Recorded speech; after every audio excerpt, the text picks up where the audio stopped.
Alright everybody, hello and welcome. As always, I'm Sean, this Uneducated Gamer. Welcome back to our Off Their Perch challenge with FC United. Following pretty much on from that last match, it's not going to be like this every episode, but we've had so many good matches at the start of the season, I've just kind of wanted to keep going and keep recording. The reason that we're going to play these two games is because I kind of want to have the Stalybridge game and the FA Cup match in it. Also Corby and Fylde. I'm sure there's some interesting stuff we can say about both of them once we get up to it. What happened off screen during the week? Tom Brown had a contract offered to him by another club, so I offered him a deal. He's going to be on a little bit of money, but he's now on a part-time contract for the next 2 years. I also offered Cameron Murray one as well for the next 2 years, just to lock him down to the club. They're not earning tremendous amounts of money. It's £200 a week for Murray, and I think $350 for Brown. So he wanted a little bit more, but fair enough. That midfield three. Both them and Callum Byrne have been excellent so far. They are a big reason that we are sitting up towards the top of the division at the moment. We are in second spot. Boston United did leapfrog us in that last match, but we do have a chance here to go ahead of them again with a win against Corby, who haven't started the season all that well. This was the team that started those last two games. I'm going to change it again. I thought we did better after Stock came off the bench as opposed to Lynch. So Lynch will drop back down to the bench. And we might start again with that same front three. Daniel's got Man of the Match award in that last game. Fantastic finish from him. And we were very, very unlucky for them to equalise it all. Linfield's still working his way back from injury, so Cook will play on the right. And we'll give Walwyn another run out on the left-hand side. It was a good finish for his first goal of the season. He faded in the second half, but given his match sharpness, that's not really that big a surprise. We'll keep Jerome Wright on the bench just in case. And we'll also go with Carnell, Lynch, Perch, Wright, Wolfenden as our backup players there. But really solid. We're starting to see a solid lineup develop here. Might give Stott and Ashworth a decent run together in these centre-back spots just to see if we get a bit more stability back there. Lynch wasn't great, and to be honest with you, that's 2 of the 3 starting appearances that he's made that he's not been very good in, so we'll probably drop him for a couple of weeks. They pick us to win. We're $1.17 favourites to Corby's $11. That sounds about right. They are currently sitting in 20th position. They're yet to win a game, but 3 draws, 5 losses in that period. They're only ahead of Tamworth by 1 goal in that rock bottom spot. So a big game for them and a big game for us. So I desperately want to, now that we've fallen behind Boston United and given how good Boston United's goal difference is, very important that we keep up with them as far as points are concerned. They've got a couple of players we'll have to watch out for. Spencer Weir-Daly's going to play up top in a 4-5-1, just oodles of pace. 30-year-old Montserratian international, which you shouldn't expect to see too many of. 14 pace, 13 acceleration, very impressive. And then on the left-hand side here, we've got Chris Carruthers, who's just one of those pain-in-the-ass players who seems to always score against me. Keep a note of this, 9 free kicks. I guarantee he's going to do something ridiculous that probably puts the ball in the pigeon or something like that. Decent fitness, decent left peg for corners and crosses, so we'll watch out for him as well. But there'll be the few players that we have to keep an eye on here, despite their relatively poor league position. It's definitely not a done thing. We saw in that last game, that 2-2 draw, they were sitting 14th. So just go out there, relax and play a natural game. The result will come. No one's responded particularly well to that, but that's okay. Cook and Walwood still working their way into match sharpness, but we do have options on the bench. So let's go ahead from there. And I'd love to just smash a team like 5-0 or something like that.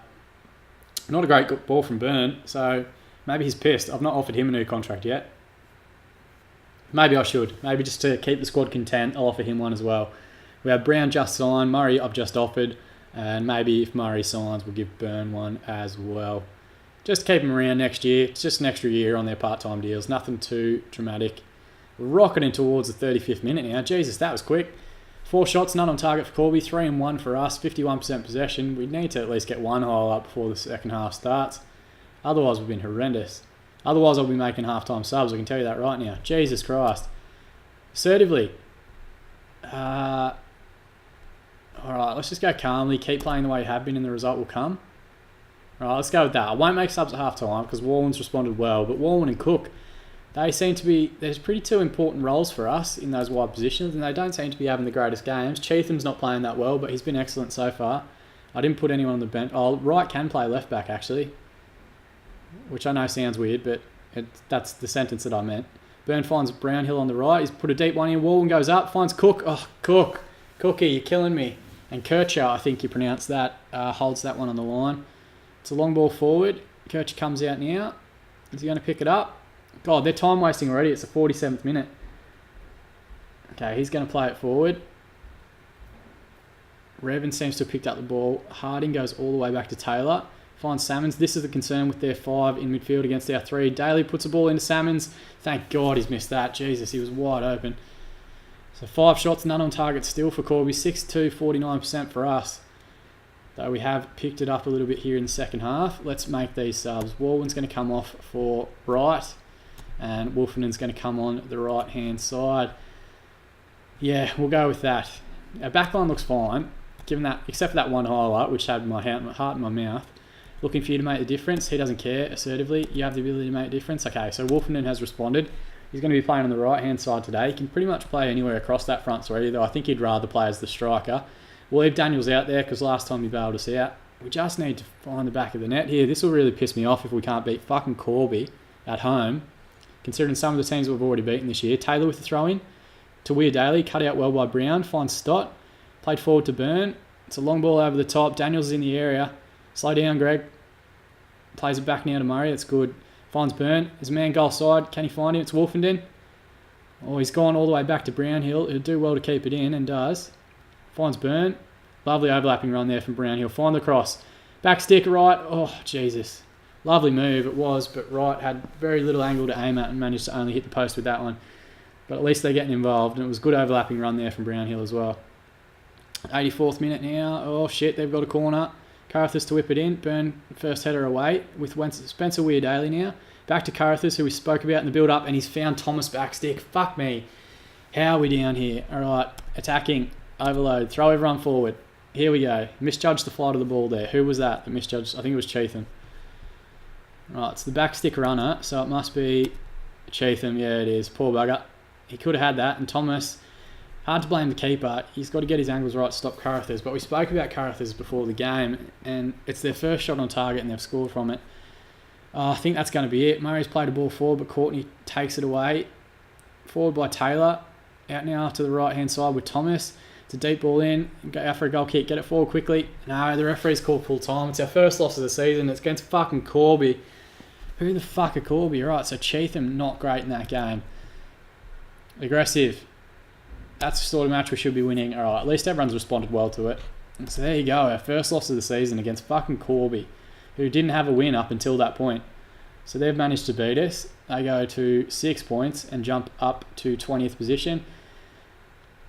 Oh, okay, Boston lost. Oh, damn. Well, okay, we've gotten away with it because Boston have lost, but they lost 4-2 to Chorley, which means Bradford PA and North Ferriby now only 1 point behind us and in striking distance to top spot themselves. So we kind of get away with it by way of Boston dropping points, but the reality is that's a game that we should have been winning. We should have been going top, not counting our lucky stars.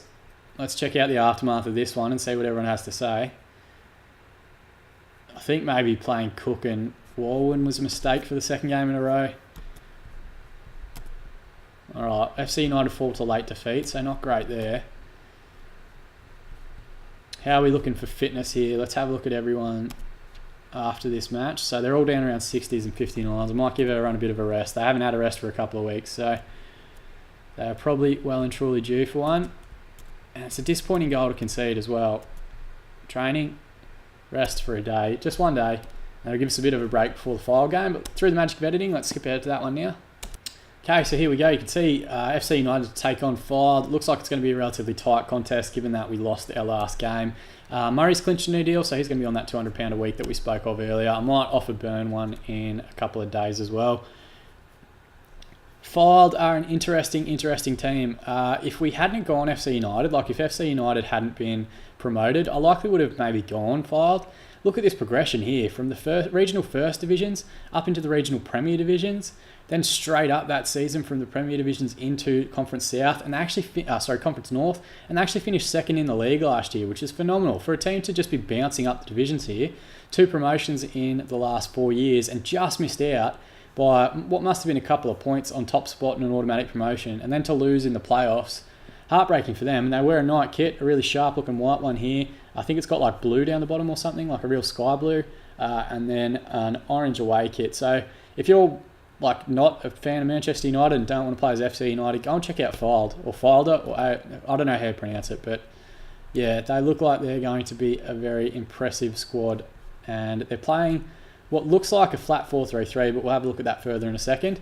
Let's make a couple of changes here. We'll put Walwyn on the bench and bring Wright back on for a start. We don't really have an option on the right outside of Cook with Linfield's injury, so we'll continue him there. Thurston, Grant and Abbott, the two kids that we brought in on non-contracts, they've missed the majority of the games this season and it'll likely stay that way. We've got no reason to bring Greaves on. I'm still happy with the work that Daniels is doing. He's not scoring regularly, but he's still playing really well and getting good match ratings and the team's winning, so we'll continue with that. And Wolfenden seems to have done very well off the bench and he seems to content with that bench role as well. 8 appearances off the bench now for him. Anywhere across that front three, that's why he gets the nod ahead of Greaves. Greaves can only play up top, so gives us good depth there. Wright will come back in. Go with Cook on the right-hand side. Should we continue with Stott and Ashworth? Stott got a 6.8, which isn't terrible. Our backline wasn't bad. Cheatham didn't have the greatest game, but prior to that, he'd been very good. So we'll continue with that one there. Well, actually, should I make that change? Should I drop Cheatham to the bench? We'll have Walwyn play up top and Wright drop to left back. Would that work? Now you can see here, as a left fullback support, he's only unconvincing. So yeah, we'll stick with my initial instinct. We'll trust it. We'll drop Walwyn down to the bench, Wright at left back, and hopefully Cheatham has a better performance this time out. But at least we have the versatility that we can make those changes if need be. We're not at a point where I think we need to make changes. 1 defeat is not the end of the world. I would have been happy if we had gotten out of the first 10 games with 5 wins. So even if we lose this one, I'm not going to be devastated by it. It's still very impressive as far as I'm concerned. Fylde currently sitting in 10th spot from their 9 games, 3 wins, 3 losses, 3 draws. So, and heavy defeats in those losses as well to Tamworth and Gloucester. We beat both those sides. So hopefully that means we can go out and do the same thing for these guys as well.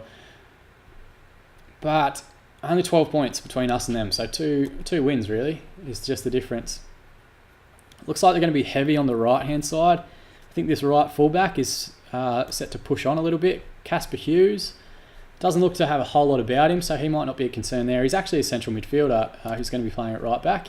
And Danny Rowe looks like he's an advanced forward. He looks a little bit better. Good technical ability there, good finishing, good long shots.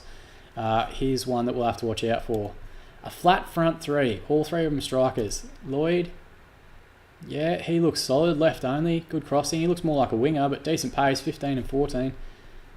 And who else here? Hughes. Yeah, okay. So they've got decent pace up front. They're going to be playing 3 up top. It's definitely a concern. So hopefully Stott and Ashworth is our best central back partnership. Assertively, we're the favourites, so go out there and impress me. I haven't used that one yet. No one's responded well to it, which isn't great. Cook's slowly but surely getting towards over 90% match sharpness, which is good. But given the amount that he's played, you'd probably expect him to be a little bit further ahead of that, to be fair.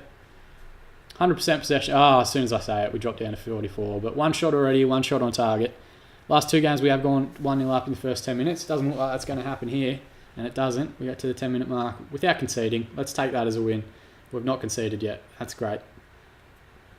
I wonder if that's something we need to do differently. I need to be smarter with subs that we're conceding late goals. But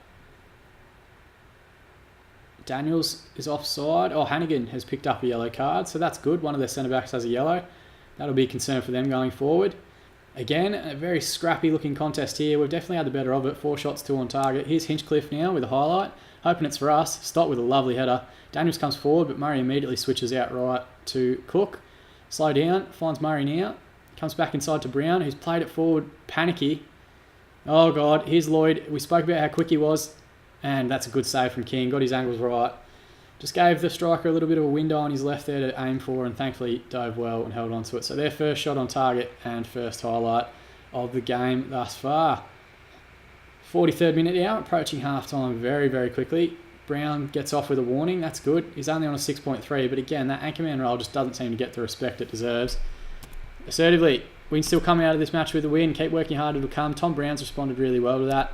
Assertively, you've just been unlucky to Greg Daniels. He looks happy, so it'd be good if we can get a response out of him. Just finish 1 chance. That's all he needs. Just 1 chance and 1 finish. And we go a goal up. Otherwise, it's going to be a very depressing match. Brownhill with the corner now. Goes front stick, but Finley hacks that one away. Brownhill with the ball. Finds Burnt. Overlapping run. Lovely from Brown. Oh, it's hit the deck. Cook. Oh, Cookie. Come on, mate. We expect more from you. Burn finds Murray. Oh, he looked for Wright, but Wright just wasn't paying attention. Good switch out here to Brownhill as a man. Oh, he's looked for Cook, but it's too heavy a ball. That ball was on. It just wasn't very well executed. We'll look at subs around the 60th minute mark. 7 shots now, 3 on target, 46% of the ball. Here's King with a long ball forward now, which isn't... We're supposed to be playing it out from the back. This is the concern when we lose the ball high at the pitch like that. They're going to come flying straight back against us. Deep ball from Lloyd, and fuck me, what a ball that is. And that is horrendous marking from our left back there. Scott Cheatham again, hurting us defensively. Have a look at this for a ball though from Lloyd. See, Cheatham gets dragged way too far to the right. Comes flying over here to Wilson, and that's a good first time finish. So we're a goal down. How can we respond here? We have gone down before. That sounded weird, but I stand by it. Let's bring Wolfenden on up top. See how he goes, and let's swap Brown and Perch. Oh, maybe we shouldn't. Let's undo that. Let's switch Stott out to the right-hand side for Brownhill, and let's bring Lynch on. So we'll change our back line. Assertively, you have the ability to make a difference. He looks happy. Assertively, you have the ability to make a difference. 2 from 2. All right, come on, lads. Let's find this equaliser. All right, Cook still hasn't had a great game. Brown hasn't either, but, I mean, that's just the reality of the anchorman spot. Cheatham with the throw in here. He owes me for that shitty marking. There's Cook. What a finish that is. Sean Cook has dragged us back into this one. A goal against his former team. I did not know he played for Fylde before. Or Fylde, or A.F.C. Let's just call him A.F.C. Murray with a good ball there. Finds Burn. It's a good first time pass to him. And this is a magnificent finish. Cook smashes that one into the bottom left-hand corner. So we've found the equaliser, and I'm glad we left Cook on. He didn't have a great match rating before that, but it shows you how much goals influence match ratings. It's kind of bullshit. Okay, Wolfenden's gone after the ball. Jinks past Hughes. Hits a ball right to Cook. Pass the feet to Murray. Murray plays the ball forward. Okay, they're upset about something. We've got 20 minutes remaining now. I'm going to make the sub with Brown. We're going to take him off for Perch. Just that 6.2 seems to be hanging over our head a little bit. Assertively looking for you to make the difference. He doesn't care. God damn it, David. You're a 34-year-old. You should care more about coming off the bench. Callum Byrne, excellent assist there for him, and a lovely finish from Cook. He's leading our match rating so far with 7.6. Getting towards extra time, 2 minutes to be added on. Come on, lads. Can we have a winner here, or do we just have a not concede here? Wilson with the ball in. Oh, thank God it's gone to King. Lloyd was in the area. I thought maybe that was going to squeak past him. Long ball forward. Wolfenden doesn't challenge. Yeah, and it's a 1-1 draw. So not the greatest episode we've ever had. Assertively, you're unlucky tonight. Cheatham still got a 7. I find him at fault for the goal, but it seems our right back spot was where we failed there. 6.1 for Brownhill when he came off, 6.3 for Stott. So right fullback seemed to sting us a little bit there. Maybe we should have picked up Azam at the start of the season. We were having a look at him the other day when we played against him, and just like that, we dropped down to 3rd spot. So 3 points behind Boston United, who must have had a win today. They did. 1-0 victory over Corby, who we lost to, so there's the difference there. And North Ferriby with their 1-0 victory over Harrogate leapfrog us. So it's getting very tight, and we are slowly falling back down the pecking order. We could also fall behind Bradford, whose game I think today, or they're playing later today or tomorrow or something like that. So if they get a win there, they'll go above us as well. Opening 10 games of the season, though, if you had said to me you'll have 5 wins, 4 draws and 1 loss, I probably would have taken it. If someone had offered it to me, I'd have taken it. So I shouldn't complain, but it's more the fact that, like, we could have won that game. It was a cheap goal we conceded, and the Corby loss makes this a pretty depressing episode. All right, let's have a look at the aftermath of that one. Honours even at Kellermer Park. Given that they finished 2nd in the division last year, we probably shouldn't be too upset. They obviously have a talented squad, but really, it's disappointing, and they're upset that Wilson should have had a penalty. We didn't see that. I think that was just equalised. It deflected on its way in. It didn't deflect. Fuck you talking about? Go home, Football Manager. You're drunk. All right, so we're going to come back straight away in this second game here. We're going to play Stourbridge because they are one of our rivals. Oh, not rivals in the division, but we have ground shared with them before. And we'll play Buxton in the FA Cup second qualifying round. So we'll get a bit of cup magic out there as well. Should be a decent episode. As always, I've been Sean. Thank you very much for watching, and I look forward to seeing you guys again in the next episode.